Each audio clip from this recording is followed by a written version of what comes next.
So hi friends, welcome back to our channel.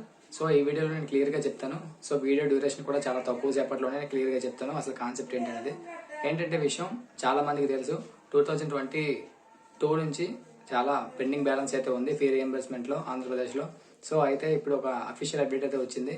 అదేంటంటే ఈ year ఎవరో చదువుతున్నారో 2025 to 2026 ఈ బ్యాచ్ వారికి ఈ అప్డేట్.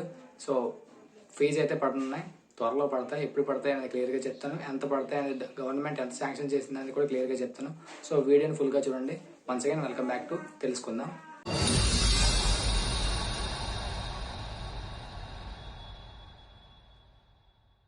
ముందుగా విషయానికి వచ్చేసరికి 2025 అండ్ 2026 ఈ బ్యాచ్ కి సంబంధించిన ఎవరైతే స్టూడెంట్స్ ఉన్నారో సో వీళ్ళందరికీ కూడా మనీ అయితే పడతాయి.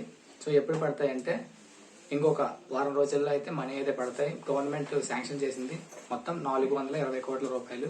అయితే ఈ డబ్బులు అనేవి డైరెక్ట్ గా కాలేజ్ మేనేజ్మెంట్స్ కే పడతాయి. సో 2025-2026 బ్యాచ్ ప్రెసెంట్ ఎవరైతే చదువుతున్నారో వాళ్ళందరికీ కూడా బీటెక్, డిగ్రీ అండ్ డిప్లొమా వాళ్ళకి అందరికీ కూడా డబ్బులు అయితే పడతాయి. సో ఇదైతే అఫీషియల్ అప్డేట్ వచ్చింది. ఆ అప్డేట్ నేను క్లియర్ గా చెప్పాను ఈ వీడియోలో. ఇన్ఫర్మేషన్ మీకు నచ్చినట్టు అనిపించినట్లయితే ఇప్పుడే మన ఛానల్ని సబ్స్క్రైబ్ చేయండి అండ్ ఈ వీడియోని లైక్ చేయండి అండ్ మీ ఫ్రెండ్స్కి కూడా ఈ వీడియోని షేర్ చేయడం మర్చిపోకండి. అండ్ మరిన్ని వీడియోస్ అండ్ చాలా కంటెంట్ మన ఛానల్లో ఉంటుంది. ఖచ్చితంగా మన ఛానల్ చూడండి. మీ అందరికీ కూడా చాలా యూస్ఫుల్ అవుతుందని కోరుకుంటున్నాను. సో నెక్స్ట్ వీడియోలో మళ్ళీ కలుసుకుందాం. Keep learning, keep growing. జై హింద్.